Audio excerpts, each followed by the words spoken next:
Hey friends! I think most of you know that I am obsessed with Dr. Seuss, and my all time favorite Dr. Seuss book is The Lorax. So, since I believe Miss Valentina is going to start working with you on the rainforest soon, I wanted to talk a little bit about the Lorax because it's a good introduction to taking care of the environment, and I think that's something that's important when we learn about the rainforest. So, here we go. Look at that silly little orange guy. At the far end of town where the grickle grass grows and the wind smells slow and sour when it blows, and no birds ever sing excepting old crows, is the street of the lifted Lorax.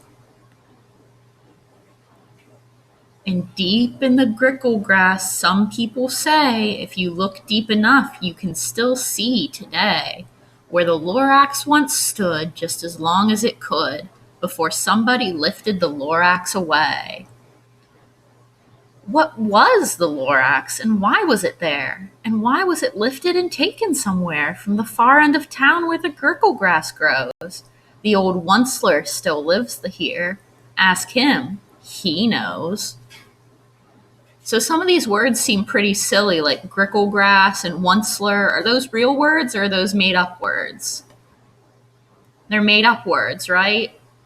That's something that Dr. Seuss did a lot. He made silly words to make it more fun. You won't see the onceler. Don't knock at his door. He stays in his lurkum on top of his store. He lurks in his lurkum, cold under the roof, where he makes his own clothes out of miff-muffered moof.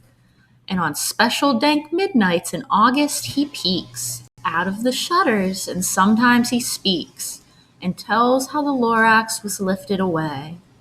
He'll tell you perhaps, if you're willing to pay.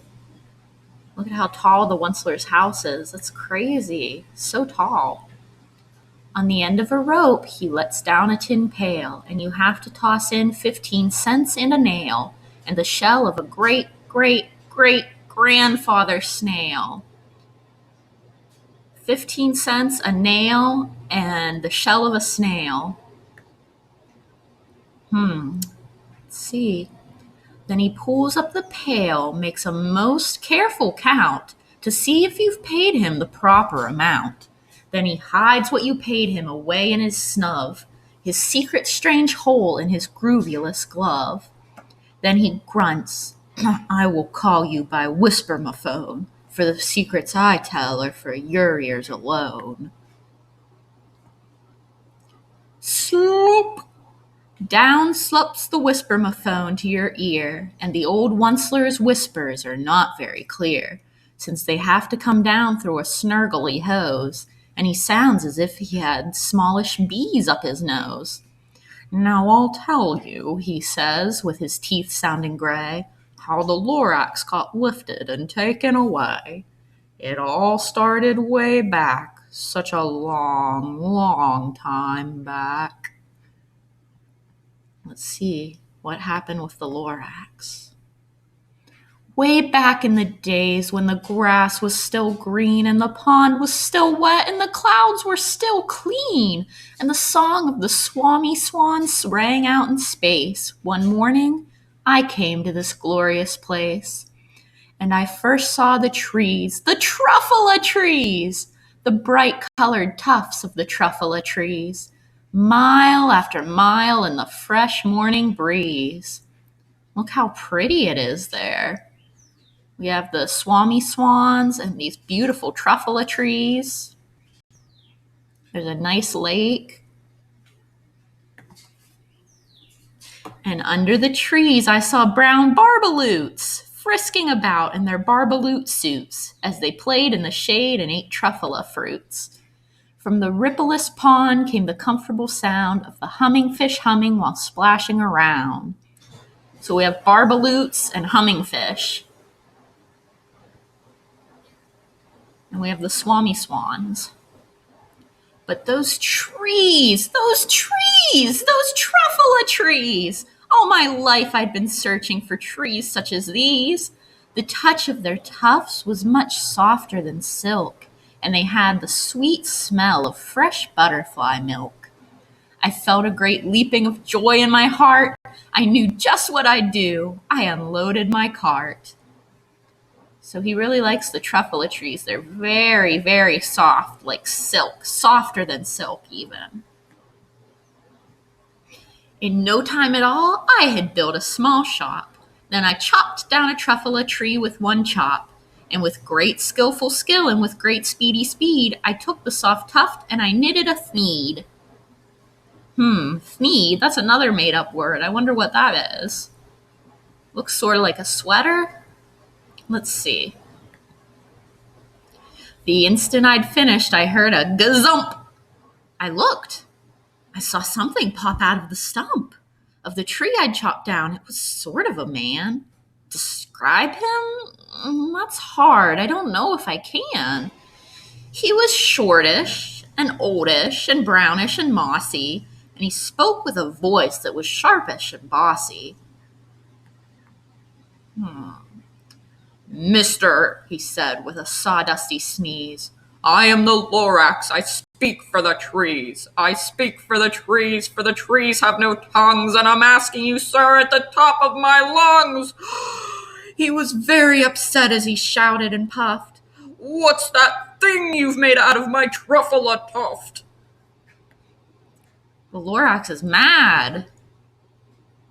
Look, Lorax, I said, there's no cause for alarm. I chopped just one tree. I am doing no harm. I'm being quite useful. This thing is a thneed. A thneed's a fine something that all people need. It's a shirt, it's a sock, it's a glove, it's a hat, but it has other uses, yes, far beyond that. You can use it for carpets, for pillows, for sheets, or curtains, or covers, for bicycle seats. The Lorax said, Sir, you are crazy with greed. There is no one on earth who would buy that fool thneed. So the Onceler wants to sell his thneeds, but the Lorax thinks he's pretty silly. Nobody's going to buy them. But the very next minute, I proved he was wrong, for just at that minute, a chap came along, and he thought that the thneed I had knitted was great. He happily bought it for $3.98. I laughed at the Lorax. You poor stupid guy. You never can tell what some people will buy. Well, now he's just being mean to the Lorax. That's not nice. I repeat, cried the Lorax, I speak for the trees. I'm busy, I told him. Shut up, if you please. Wow, this Onceler is really mean. I rushed across the room and in no time at all built a radio phone. I put in a quick call. I called all my brothers and uncles and aunts and I said, listen here, here's a wonderful chance for the whole Onceler family to get mighty rich. Get over here fast, take the road to North Nitch, turn left at Weehawken, sharp right at South Stitch. So now the Onceler's calling his family. The Lorax looks pretty upset. Do you think he's going to like all the extra people there? I don't know. And in no time at all, in the factory I built, the whole Onceler family was working full tilt. We were all knitting thneeds, just as busy as bees, to the sound of the chopping of truffula trees. Look, there's not many truffula trees left. Then, oh baby, oh, how my business did grow. Now chopping one tree at a time was too slow. So I quickly invented my super axe hacker, which whacked off 4 truffula trees at one smacker.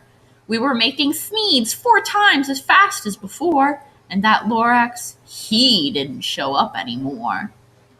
So look, he built this whole machine to cut down lots of trees at one time. But the next week he knocked on my new office door. He snapped, I'm the Lorax who speaks for the trees which you seem to be chopping as fast as you please. But I'm also in charge of the brown barbaloots who played in the shade in their barbaloot suits and happily lived eating truffula fruits. Now, thanks to your hacking my trees to the ground, there's not enough truffula fruit to go round. and my poor barbaloots are all getting the crummies because they have gas and no food in their tummies. So the barbaloots are sick now. They don't have any food. Uh-oh. They love living here, but I can't let them stay. They'll have to find food, and I hope that they may. Good luck, boys, he cried, and he sent them away. I, the Onceler, felt sad as I watched them all go. But business is business, and business must grow regardless of crummies and tummies, you know. I meant no harm, I most truly did not. But I had to grow bigger, so bigger I got. I biggered my factory, I biggered my roads, I biggered my wagons, I biggered the loads of the needs I shipped out. I was shipping them forth to the south, to the east, to the west, to the north. I went right on biggering, selling more needs, and I biggered my money, which everyone needs. Is biggered a real word? No, that's Dr. Seuss using a different way of saying big to be funny. It means he made his factory bigger and the roads longer and the wagons bigger. And